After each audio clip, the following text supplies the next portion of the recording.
Hi everyone, my name is Tanja Hansen and I'm here today to tell you a little bit about how value proposition design can help you to create product and services that your customer actually want. So one of the first questions you may have is why value proposition design in particular when there are so many other tools and methods out there that promise to do the exact same thing for you? Well, what they're lacking is this process-oriented approach. Value proposition designs calls for estimating your value before you even begin brainstorming your ideas. And after doing so, it calls for rigorous and systematic testing with your customers, preferably throughout the entire process. And in this way, you not only ensure you're actually creating something that your customer wants, but you're also finding the mistakes and the flaws in your idea early on. And as we all know, the earlier you find the mistakes and flaws, the easier it is to fix. Moreover, value proposition design also realizes that creating great value is not just the responsibility of one person or department, but it's a company-wide responsibility. And it urges you to include as many domains and as many great customer insights from different resources as possible, as early in the project as possible. In this way, the project team also creates a common language and common understanding of the problem they're trying to solve and what value they are offering their customer. So this is why value proposition design is different from other methods.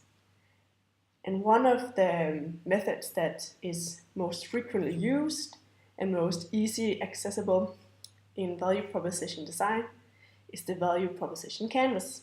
And that's the one I'm going to go through with you today.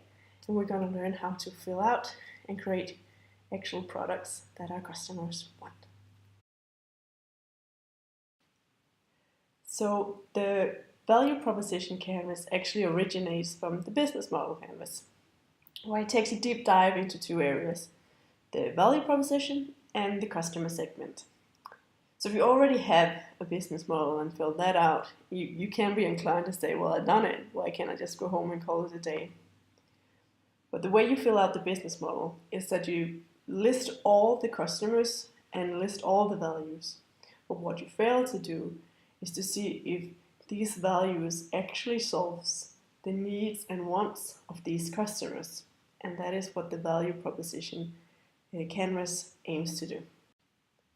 So here it is, the value proposition canvas. As you can see, it's a little different from before. Now it's been divided into 3 different areas: jobs, pains, and gains. And let's start by looking at the jobs, pains, and gains of the customer segment. The main thing about the customer segment side of the value proposition canvas is to visualize and to sort all your data and all your customer insights. And step number 1 here is to actually choose one particular customer segment, because it's not going to be the same needs for all your different customers. And if we take an example as Uber, they're going to have both drivers and passengers as their customers. And they're going to have totally different needs and value very different things in Uber.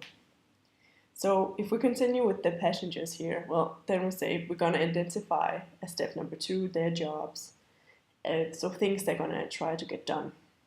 In this case, the customers, as the passengers, wants to get from A to B, and they want it to be fast, and they want to be maybe on demand, and they don't want to go through the hassle of owning a car.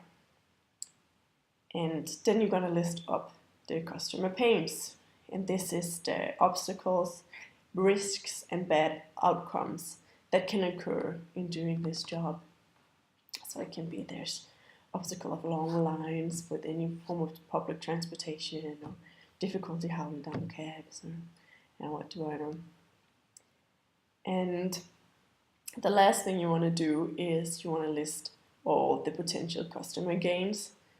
And this is benefits and positive outcomes that your customers want to achieve. This could be, in this case, lower prices or some sort of brand recognition. And so the last thing you do, step number 5, is you take all these jobs and pains and gains, and then you prioritize them among each other. Because you only want to find the most extreme pains and the most essential jobs and the nicest to have gains, because we can't do it all. And remember, you do your customer profile before you start evaluating your value. On the value side of the value proposition canvas, you want to start listing up all the products and services you have that create value for this particular customer segment. Remember, we're only doing one customer segment per canvas. So a way of doing this wrong could be saying, well, one of the services we have is that you can work for us as a driver and earn money. Because that was not the customer we were targeting at this particular canvas. The next thing you want to do is to list of all the pain relievers that you're providing. You want to describe how your product or service is relieving the pains of the customers and eliminating the obstacles and unwanted risks. For example, we are talking about pain is that it's so difficult to get a cab on the street, but luckily we here have an app where you can just order it and it comes straight away to you. Lastly, you want to do the same thing for the gain creators. How is your company supporting and creating great benefit for your customers? So like with all the jobs, pains and gains for the customers, you also want to rank these. And if the most critical jobs, pains and gains from the customer side match the value that you're providing on the value side, then you receive this magical fit. And in that way, you're already a little bit ensuring that the product you're providing fits the customers they're intended to. And there we go. That is how you fill out the value proposition canvas. And it's a paper and pen kind of thing, so you want to get down to basic here, post-its and everything. Well, but there's one thing you got to remember here is that a great value proposition don't live on its own. It lives within just as great a business model. Of course, I encourage you to jump right in and get started on creating your own value proposition canvas. But before I do so, I'm just gonna outline the 4 most common mistakes made so you can avoid them when you get there. So number 1 is to look at the customer segment and the value proposition as 2 different entities of the canvas. Whereas the whole purpose of the value proposition canvas is to match your customers' most critical jobs, pains and gains with your values. So it's that magical fit we're looking for.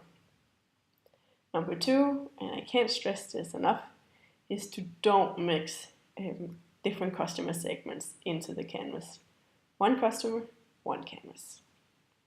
And number 3 is to create a customer profile through the lens of your values, which means you start looking for your customers after you already created your value proposition for your company. And I can tell you it's going to be a very long search if you do it like this. Number 4 is if you only focus on the functional jobs of the customers, because there's just as many social and emotional jobs that the customers are trying to accomplish that is as critical as well.